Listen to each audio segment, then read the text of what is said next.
नमस्कार, आप देख रहे हैं हमारी खास पेशकश गाली। मैं हूं आपके साथ आशा झा। चुनाव आयोग के खिलाफ सबूतों का एटम बम फोड़कर सत्ताधारी सियासत की सांस फुला चुके राहुल गांधी अभी हाइड्रोजन बम फोड़ते इससे पहले ही बीजेपी ने बिहार में वोट चोरी के मुद्दे से ध्यान भटकाने की कवायद तेज कर दी है। बिहार में गूंज रहे वोट चोर गद्दी छोड़ के नारे के काउंटर के लिए अब बीजेपी बासी कढ़ी में उबाल पैदा करने की कोशिश कर रही है।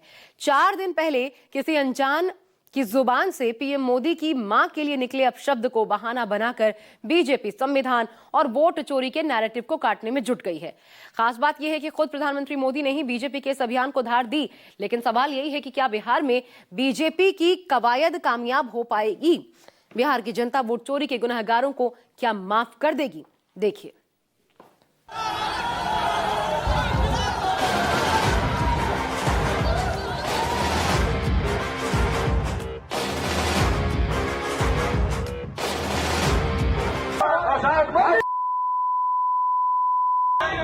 राहुल गांधी मुर्दाबाद।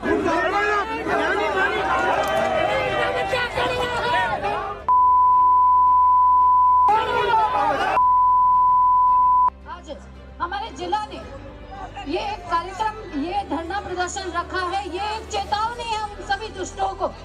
इस टूल किट में अगला चरण है कि प्रधानमंत्री बिहार में जाकर रोएंगे और कहेंगे ओ देखो मुझे गाली दे दी। मेरी उस मां को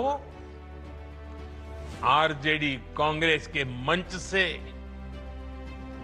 भद्दी भद्दी गालियां दी गई। वही हुआ जो कहा मैंने 4 दिन पहले, ये हो रहा है आपके सामने। मां को गाली नहीं सहेंगे, नहीं सहेंगे। मैंने पहला ऐसा प्रधानमंत्री देखा है जो आपके सामने आकर रोता है कि मुझे गाली लग रही है, मुझे गाली दे रहे हैं। वोट चोर, वोट चोर।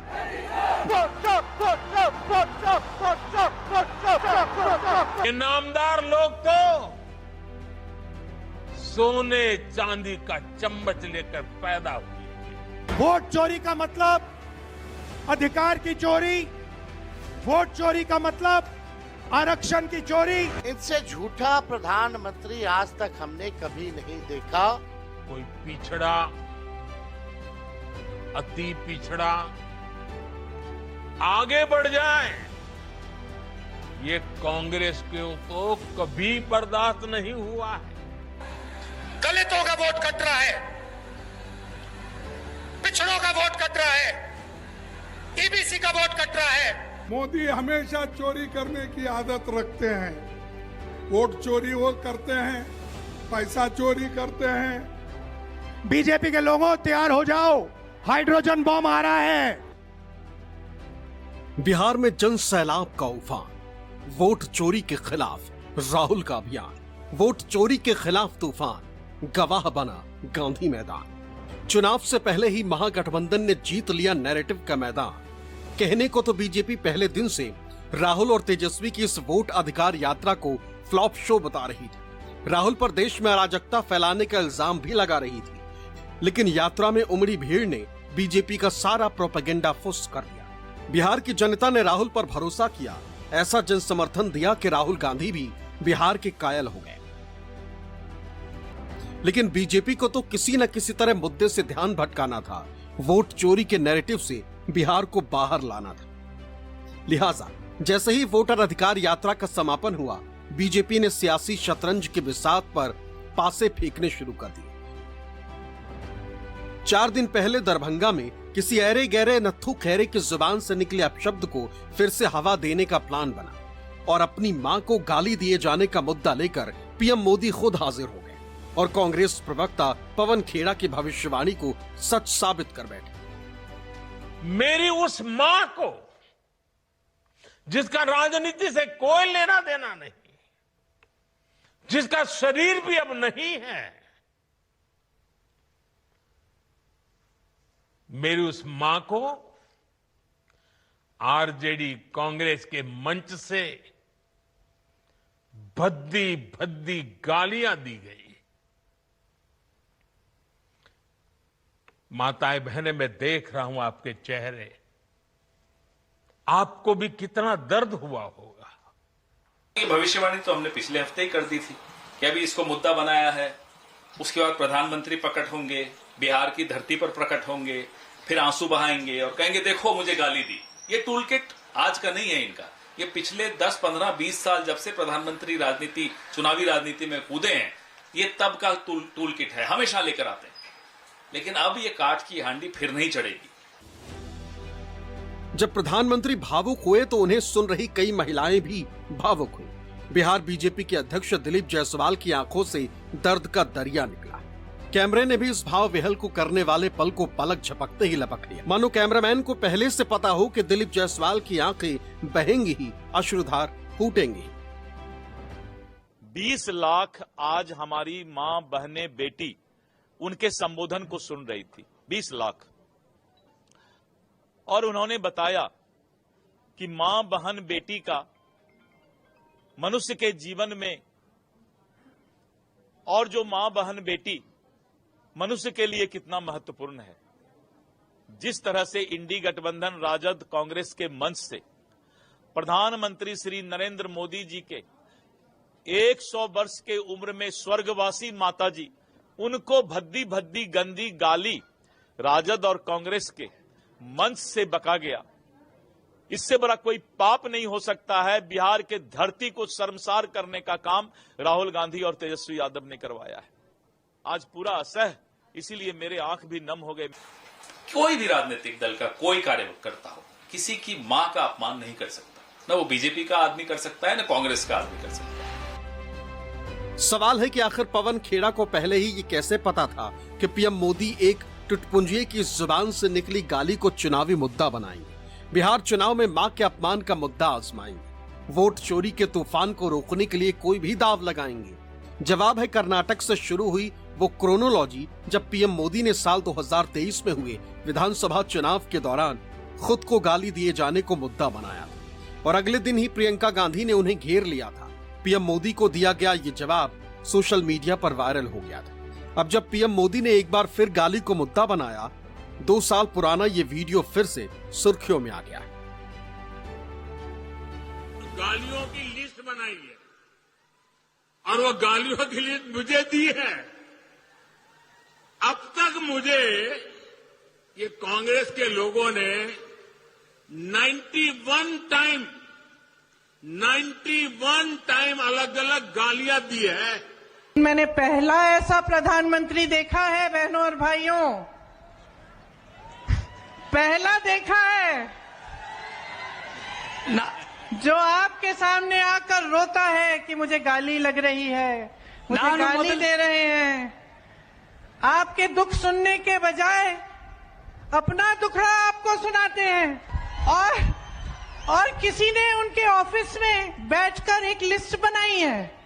अरे आपके दुखों की लिस्ट नहीं है वो आपकी समस्याओं की लिस्ट नहीं है, वो ये लिस्ट नहीं है कि किसानों की क्या समस्या है, हमें क्या करना, वो ये लिस्ट है कि मोदी जी को कितनी बार किसने गाली दी है। बीजेपी की पूरी पलटन अब जोर जोर से गाली को मुद्दा बना रही है, कांग्रेस और विपक्षी दलों पर बदजुबानी का आरोप लगा रही है। लेकिन अब शब्दों से पीएम मोदी का नाता भी पुराना है, बदजुबानी की कहानी भी बहुत पुरानी। अभी पीएम मोदी जिस अंदाज में देश के सामने विपक्ष को गालीबाज बता रहे हैं, अगर उनके पुराने बयान सुन लिए जाएं तो फिर शायद ही कोई उनके इल्जामों पर यकीन करेगा। आंसू तो शायद किसी का नहीं बहेगा। सभापति जी, मेरी आपको प्रार्थना है, रेणुका जी को कुछ मत कीजिए। रामायण सीरियल के बाद ऐसी हंसी सुनने का आज सौभाग्य मिला। भाइयों बहनों, बता दीजिए, इस देश में कभी किसी ने 50 करोड़ की गर्लफ्रेंड देखी है? 50 करोड़ की गर्लफ्रेंड ये गरीब देश में? गाली चाहे कोई दे, किसी को भी दे, ये न सिर्फ निंदनीय है बल्कि घिनौना भी है, क्योंकि गाली जिसे दी जा रही है उसे लगे न लगे, लेकिन जो गाली दे रहा है उसके संस्कार का पता जरूर देता है। प्रधानमंत्री के बयानों के बाद अब बीजेपी के सुरमाओं के बयान सुनिए और फिर आप खुद समझिए कि गाली की ये संस्कृति आती कहां से, गाली के संस्कार कहां कूट कूट कर भरे। इन्होंने हमारी बेटियों के सिंदूर उजाड़े थे, वही कटे पिटे लोगों को हमने उन्हीं की बहन भेज करके उनकी ऐसी की तैसी करवाई। उन्होंने कपड़े उतार उतार के हमारे हिंदुओं को मारा। और मोदी जी ने उनकी बहन को उनकी ऐसी की तैसी करने हमारे जहाज से उनके घर गए।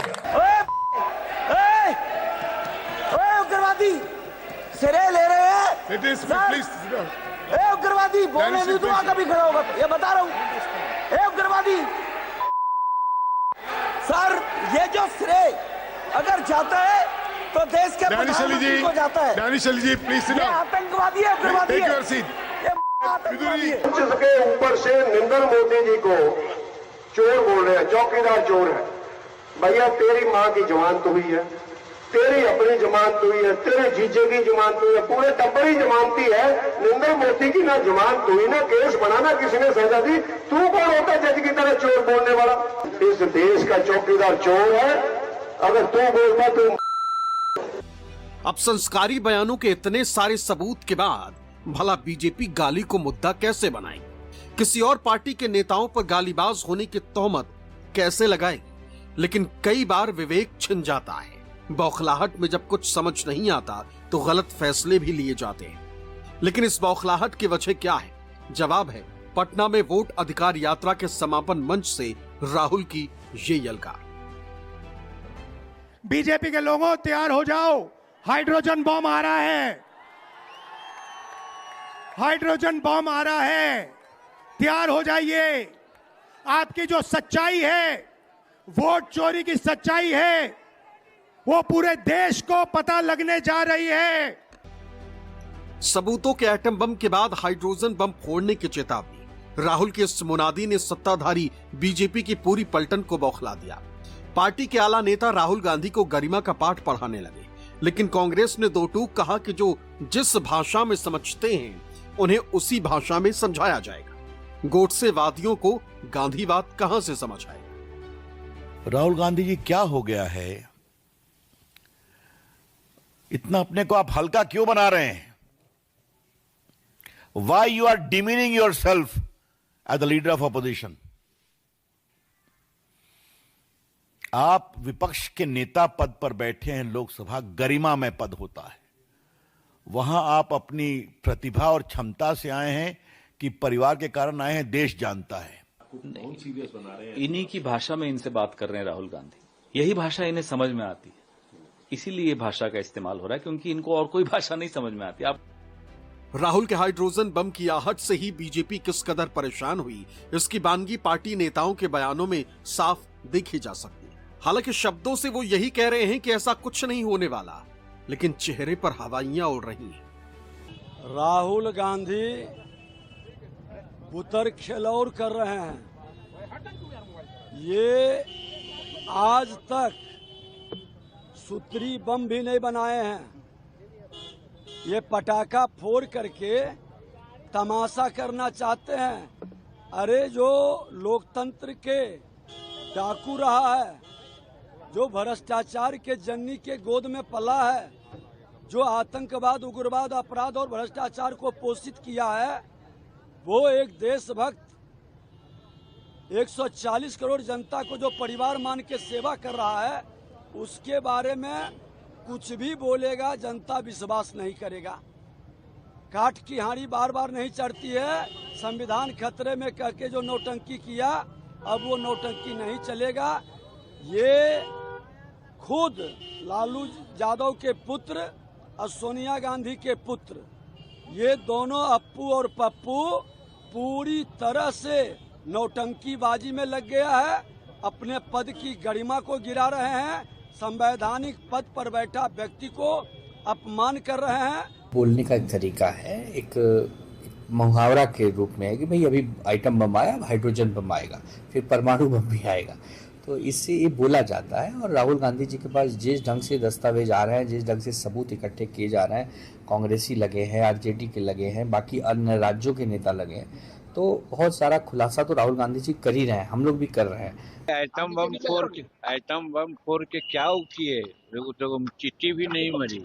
तो उसी प्रकार से हाइड्रोजन बम फूटेगा तो कुछ होने को है, कोई मुद्दा है उनका। राहुल गांधी जिस दिन प्रधानमंत्री होंगे, फिर देखिएगा ये देश कितनी ऊंचाइयों पे जाएगा।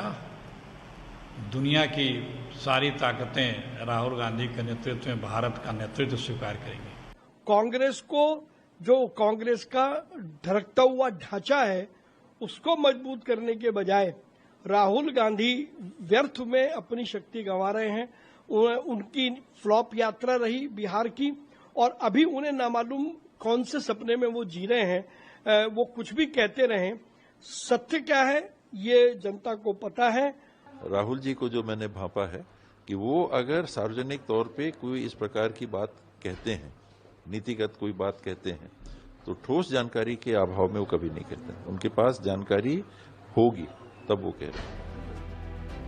एक तरफ तो बीजेपी ये दावा कर रही है कि चुनाव चोरी कोई मुद्दा ही नहीं और वोटर लिस्ट में कहीं कोई गड़बड़ी नहीं, लेकिन जब राहुल गांधी ने कर्नाटक के महादेवपुरा में सबूतों का एटम बम फोड़ा तो बीजेपी सांसद अनुराग ठाकुर भी वोटर लिस्ट में गड़बड़ी का मुद्दा लेकर मीडिया के सामने हाजिर हो गए। लेकिन राहुल गांधी अपने रुख से एक कदम भी पीछे नहीं हटे। दलील ये कि नरेंद्र मोदी खुद को पिछड़ा तो कहते हैं, लेकिन चुनाव आयोग के जरिए दलितों पिछड़ों के अधिकार पर ही डाका डाल रहे।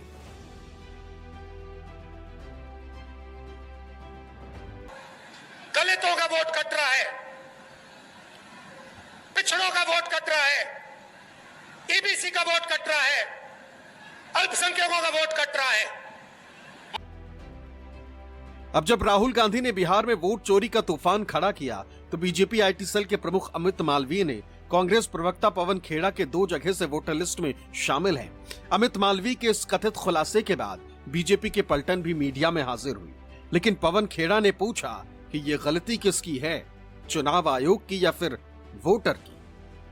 मीडिया हेड पवन खेड़ा के 2 एपिक आईडी पाए जाते हैं। पवन खेड़ा जो राहुल गांधी के करीबी हैं, उनके पास 2 एपिक नंबर हैं। एपिक नंबर XHC199238 जो असेंबली कॉन्स्टिट्युएंसी 41 जंगपुरा का है, और एपिक नंबर SJE0755967 जो असेंबली कॉन्स्टिट्युएंसी 40 का है। तो राहुल गांधी के करीबी वोटर धांधली और वोटर फ्रॉड के अंदर संलिप्त है। मुझे उन्हीं से मालूम पड़ा कि मेरे दूसरा एपिक कार्ड है अभी जिंदा। मैंने 2016-17 में अप्लाई किया था उसको काटने का, नहीं कटा, ये मुझे आज मालूम पड़ा। तो हमारे सारे आरोप जो हम चुनाव आयोग पर लगाते हैं, जो सारे सवाल हम चुनाव आयोग पर खड़े करते हैं, वो अमित मालवीय ने भी साबित कर दिया।